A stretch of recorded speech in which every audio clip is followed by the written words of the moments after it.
What's up, everybody? Welcome to episode 140 of the Club JG podcast. I'm your host, yours truly, John Graham, aka JG. With me right now is a two-time national champion of NCAA women's volleyball. Also, one of my best friends for the past almost 15 years now, out of Penn State, Miss Nia Grant. Welcome to the show. Yay! Thank you. We're glad to finally have you here. Long overdue. How's everything going? Good, man. Good. I feel like we haven't talked in so long. We've got lots to catch up on. That we do. And this is the perfect place to get to it. So, as to get started, just let our viewers know about your time at Penn State. Again, you won two national championships. Penn State volleyball has been a powerhouse for as long as I can remember. The women's volleyball team actually recently just won the national championship this past season. Congrats to them. But just if you don't mind, give our viewers a little bit of insight about your time at Penn State and your passion for volleyball and how far it took you. Yeah. I mean, you went to Penn State is hard. Playing Division I at all is like really hard. So, but I'm really, really blessed and fortunate to have been able to do that and, be surrounded by some really great girls who, had the same goal, which was awesome. I think, it wasn't always perfect, of course, but I think that it showed a lot that if everyone's on the same page in your environment, you can do anything. So that was pretty dope. It was hard though. Always hard as fuck. I can't even lie, but it was good. So yeah, I guess that fostered into me going to play overseas, which I got to do that now for 10 years now. Like what? So it's 10 years this year. I just got back from Japan and now I get to hopefully foster the next generation of kids. That's what I'm loving doing right now is coaching. So I'm thinking I'm going to hang it up as far as a player. I hope. But yeah, I want to coach and kind of do my own thing and camps, private lessons, stuff like that. That's what I enjoy to do right now. So we'll see. Taking it day by day. But I didn't really want to foster the coaching. I feel like everybody wants or expects you to coach after you're done playing. And it's not really what I wanted to do at first. I was doing air traffic control, which I do love. But being a Black woman working for the U.S. government is a totally different conversation. So I'll save that. But yeah, I think that is what I love doing right now. I enjoy it. And I think that the high school age is just a sweet spot for modeling. For molding, that's what I mean. Molding young kids, specifically young girls in this generation, is scary. No, I get that. So after 10 years overseas, you're deciding to hang it up right now? Yeah, I think so. I say it like every year, actually. It's hard, yeah, I get it. It's hard. It's hard to walk away. Trust me, I get it. It's hard to walk away because you grow up in the sport that you love. It becomes a part of your soul. You put everything you can into it. And you try to hold on to it as long as you can. So, walking away is the hardest thing to do. I totally understand that for sure. Yeah. No, it's hard. But I feel like I was kind of escape planning for a while. Maybe even in, my 4th, 5th season. I didn't think I would play that much longer. But I think that, I was in corporate for a second. Then I had a baby. Then I went to aviation. So many things. And I think that I have hated all of it. So every time I okay, I want to look for a new job, it's really hard to find a job. I don't know why that's a thing, but I'm always okay, I'm still in shape and I still know how to play volleyball. So I just go and I play. But now I think I'm going to focus on building for the future because I feel like every time you go overseas, everything just everything stops, but everything doesn't stop at the same time. It just keeps moving, but I felt stagnant for what I want to build in the future. So I don't want to put that off anymore. I think I had a good run and the game is changing so much that I'm okay. I'm totally okay stepping back now. That's great. I'm glad to hear that. The important thing is that you have a piece to it and that you're more than comfortable walking away. That's very important. So yeah. Congratulations on an amazing career for sure. Thanks. Because as long as I can remember, you were a beast at volleyball. I knew you had a bright future ahead of you when I met you, and it's just awesome to kind of be a part of your journey here and actually getting towards the end of it. So I salute you. You're definitely an inspiration for a lot of young girls out there playing volleyball. I'm sure you're going to continue to inspire, continue to change the world, like I know you will. So I definitely want to say congratulations. You're so sweet. Thank you. I appreciate Absolutely. Real quick, can we? You did a little coaching at Spire Academy for a little while in Ohio. Can you tell me what that experience is like? Just being your first head coaching job, so to speak, or was it your first head coaching job? No, it wasn't. It wasn't my first head coaching job. It was my first head coach job at a sports academy, like sports specific. Yeah, I loved the girls. Like I really did. I thought it was cool putting my own team together, like the recruiting part. You get to meet a lot of people. I've talked to thousands of families during my time there. I talked to like celebrities and people who played on celebrities teams and like, oh my God, so many people. So I thought that was cool. I really enjoyed the networking side of it, but the actual job, not my favorite. I definitely think that it was eye-opening for me to show me that if I'm going to work in the volleyball space, I think that there's a lot of things that are important to me. And I think not like saying specifically for Spire, but just in general, I think that people are losing sight of the kids in like the whole industry. I feel like everybody just like wants money. And it's something that I noticed that I don't know if I can change it, but I can try. So as long as I can get people to feel like, there's coaches and organizations that genuinely care about the kids and their families and everything, that's something that I really, really learned that I want to hone in on. And I think a lot of times when you want to do things your way, you have to have your own situation. You can't go into somebody else's space and tell them how to do something. So, that was my experience, but I'm really blessed again to have met so many amazing people, specifically my girls, my players. Like they were amazing. They were from all over the place and they worked so hard. But yeah, I'm glad that I'm independent now. Yeah. How do we talk about, money with sports, like obviously we know what NIL is now for college sports.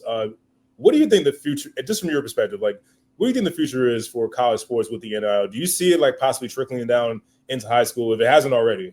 Do you see it trickling down to high school and possibly like, lower, just thinking of how really this NIL, in my opinion, I think it's gotten completely out of control. I think there should be a commissioner there. I think there should be like some kind of like, regulation here so it's not just running wild. Just from your perspective, like how do you feel NIL is evolving and how much is going to affect college sports and possibly high school sports?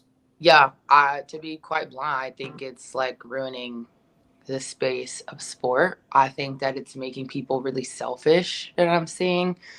And essentially it's like watering down the sport a lot. I don't know. I'm really disappointed in it. I think there's also balance because, when we were in school, I don't know about basketball, but I know we didn't have anything like that. So we couldn't have back then we couldn't have a cream cheese with our bagel. That was considered like an improper benefit. We have bagels. No, literally. Exactly. Like literally that. We got training tables my last year of college. Like we didn't have any of that. So when I see it now, I just feel like it's just out of control. And then they're giving like all these money to these kids, not teaching them how to manage it. I'm seeing them with the Cartier bracelets and this one bought a Tesla. And I'm like, oh my God, baby, that hurts me. That literally hurts me to see that. But yeah, I mean, I just think it's just going to keep, I don't want to say keep spiraling, but I can't say that I feel that, I don't know, the NCAA, whoever leads like that whole thing is really into making sure that things are efficient as far as that goes. But everybody has a different perspective. I really haven't heard a lot of people say that they like NIL. Really? To be honest, no, I mean, not like older generation people, I would say. Like if you're benefiting from it, of course you like it. But you got kids making millions now. Example, like let's say Reese, she made a million whatever in college, and then she's like, oh, I don't need to go to the league because I'm going to make more in college. But we want you to go to the league, and we want you to go to the league, and we want you to make more money because the league needs to make more money. It's just like, I don't know. For me, I could go on a tangent about this, but that's how I feel about it. I'm not a huge fan of it. I think it's okay, but it's not. And it's not even always like the best players getting the best deals. So then you still have good players just like struggling. Yeah, it's just I've been very indifferent about this. Like with as time has gone on, when it first came about, I was excited. I was happy because I felt like it was long overdue. A lot of athletes, like, during our time, before our time, definitely deserve for as much money as I feel like we were bringing into the school with providing entertainment, at our dispense and everything. I thought, hey, this is long overdue. This is great and everything. But now it's like, it's kind of taking a mind of its own, where it's like, it is basically the pros. In basketball, I can speak on that. It feels like NBA free agency. There's guys about to start on their fourth college in 4 years. To me, that's freaking unheard of. Like, you transferred 3 times, and you're allowed to play. Like, there's no more red shirting. There's no, like, you got to sit out. You transfer. You can literally just hop in the portal and go play the very next year. It's just it's unheard of. Guys are playing 6-7 years in college because of the COVID rule. Like, it's a weird time, and we just had a situation in college football where the starting quarterback for Tennessee had basically tried to negotiate, saying, "Hey, I want more money. $2.4 million is not enough. I want $4 million." Tennessee went ahead and said, "Hell with that. You can step." Right. And he literally did it. Like, ended up transferring to UCLA, but in the process, he ended up losing money. So now I hate to say only making $1.7 million. And I'm like, damn, like, I'm sorry that that's not good enough for you, but I can take your place if you want to trade. I'll take it. Exactly. So I've been saying it for a while that just needed some kind of, like, if we're going to treat the college players like pros, we got to make it like a pro system. Have a commissioner, have a salary cap, have rules and regulations with contracts and everything, saying like, hey, we're going to sign you to like a 2-3 year deal, whatever, where you can't transfer. You got to stick it out with this team, because that's kind of where we are. There's no more like commitment, loyalty to your team and stuff like that. And I feel like that was out the window a long time ago, because we see coaches, hopping in their own portal whenever they want, whenever the opportunity comes up. They'll tell you anything, and it's like, hey, you commit to us, the team's going to be great and all this stuff, and then the next year they can escape. And now you're sitting there with, like, you got a brand new coaching staff, and for a lot of players, that may not be the best thing, because you committed to one regime, and now you're trying to adjust to a new one, and it may not be beneficial to you. Right. No, I absolutely agree. I think that's why, I mean, again, I can only speak for volleyball, but I think that's why we had so much success in college, because, I mean, I wanted to leave almost every day in college, but I didn't. You know what I'm saying? Like, really? And it literally wasn't even easy to do that. Like, it was more work to try and leave than it was to, like, just stick it out, and everyone suck it up and just get it done, because it's hard. So I think that's a culture that we built, and that's why we won so much, because we had a chemistry and we all knew we were on the same page, whether you liked each other or not. The person next to you, like, had the same mission. So yeah, it's tough. It's tough. It's like, it's good, but it's bad. But I think the more that it goes, there's more negatives than positives behind it. So out of the 2 championships that you had, which one would you say was probably the harder run? Would it be the first championship or the second one? That's hard. I would say the first one. What was about that first championship that, like, that run, looking back on it, was so much harder than the second one? Yeah, I think that. Yeah, that's a hard one. I don't want to say the competition was harder, but I feel like the competition was harder. But also, like, we lost the year before, and it was so embarrassing. And I can remember, like, I was sitting in the room. Ariel Scott was my roommate at the time. And I remember after we lost, like, I can feel, like, it coming back, how devastated we were. Like, sitting in the room, and we were like, yeah, we're not fucking doing this again. And we didn't.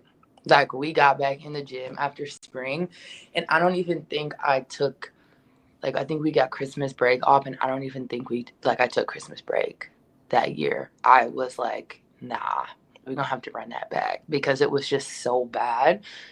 And I think that first year, it was, like, obsessive. I think that was the hardest part, that mentally it was like, I obsessed over winning that year, and we did it, thank God. But then the second year was my senior year, and I had senioritis real bad. I had, like, one class. I was going out, like, every night, which is, like, nuts. But yeah, I was just chilling. Like, I was like, I already won, so to come back and do it a second time was whatever. Like, we got the same group basically, and the day of the championship was on graduation. And for the graduation that I was playing in a national championship. And for me, I don't know, the second year just didn't feel like any pressure. It was just like, I'm gliding. Like I was really just chilling that whole year. So yeah, I think to go there, the pressure to win at least once was there. And then we won the first time. And then I was like, oh, it's not that bad. The championship game being on graduation day, that's crazy. Like I can't even like. And we won. Like you're my, and then you win, and you walk across the stage. Like that's a perfect storybook getting into a college career. I didn't even know that. Yeah, but that's amazing to me. Like this, that's how you end college on a freaking bang. Like I love that. Yeah. Well, I didn't even walk. I was like, oh, I don't need to. Hell, I was about to get about. Yeah, I'm just ready to get out of here. I'm gonna go move my stuff after we get back. So man, that is great. I didn't know that. Yeah. No, it was dope. After we lost the first time, when I told you it was like super devastating, I was in TJ Maxx, and it was during Christmas break, and I saw a T-shirt. It was a Nike T-shirt, and it said "We Run Seattle," and Seattle was where they announced the national championship the next year. So I bought it. And this one, I told you I was obsessing. I was looking at the shirt every day. I said, I'm not going to put it on, but I'm going to put it on when we win. I'm going to have to send that picture to you after we won. I threw the shirt on so quick. No, look, I love that mindset because that's what it takes to be a champion. Like it's one thing to be okay with winning a few games or being known for like, hey, you had a great regular season, you're a great regular season player, but it's something to be said, and no matter what sport you do, the postseason is where legends are made. That's how you become a champion. Right. It's not always about what you do in the regular season. So I love that mindset. Being obsessed with winning. That's Kobe like. You know how I feel about Kobe. I got him right here behind you. Yeah, so you already know how I feel about that. So that's awesome. I definitely respect that for sure. Thank you. I just thought about that when we were talking about it. So I'm gonna have to find that picture because that was a moment for sure. Manifested that the whole year. Yeah, I think I often think about if I never left Penn State, if I never transferred, just how things would change because I feel like I missed a lot that went on campus. You know, I always kind of like, paid attention, like, behind the scenes and everything while I was at Maryland because I didn't miss it. I missed all you guys. I missed all my friends there. Yeah, and, it was not easy. I promise you, it was one of the toughest decisions I've made in my life was transferring to Maryland because it was like I came there as a brand new dude. Like no one knew who I was. Didn't know anybody there. It was like I really was building a new life from the ground up. Right. And once you build it, it's like now you're leaving. Even though you're going home to like something you're familiar to, it's like it became hard to leave. Not so much because of basketball, but really just because of the people. And that's something that's something that I definitely appreciate was all my friends there. But that being said, like what were some of your most memorable moments at Penn State? As a volleyball player, or as a student. Oof. Well, obviously going to the Den. I mean, I can't even pick one night, but I would say the Den is just memorial. Winning, obviously. I would say my first year when everyone was doing this with Mifflin streak or something. Oh yeah. at the end of finals, yeah. Yes, I remember some people getting in trouble, but it was so funny. I didn't do it, but yeah, some people did it. And then all those like riots and stuff because of everything that was happening my freshman year. Yeah, I would say that mostly. Going back to what you said, I know I'm about to change the subject, but like, why is it that with Penn State basketball, why do you feel like, or I don't know if it's basketball in general, but I feel like we didn't have any guys who stayed 4 years. Like everyone was either a transfer in or at some point they were transferring out. Like nobody was staying the whole time. Yeah. I can't really speak for everybody, but I know for myself that there was a lot of things that weren't the best for me, like mentally. I kind of was, if I'm being totally honest here, like I was losing myself mentally and psychologically. I came in with one coach and everything was cool, but then he had the portal, ended up going to Navy to coach. And I respect that he at least called me and told me himself before I even knew about it. I'm always going to respect that. But, when he left, now we got this new coach coming in the way that things went, just didn't work well for me. And I think I started losing myself mentally to the point where there was one morning I woke up, didn't really recognize who I was anymore. And once you get to that point, it's like it's time to go. Yeah, for sure. Obviously, what I had there and everything, what I left was really hard to do because I wanted to stay and tough it out, and be stubborn like I always am because I don't like starting something and not finishing. But this was like so deep mentally. It was like I got to do something to help myself.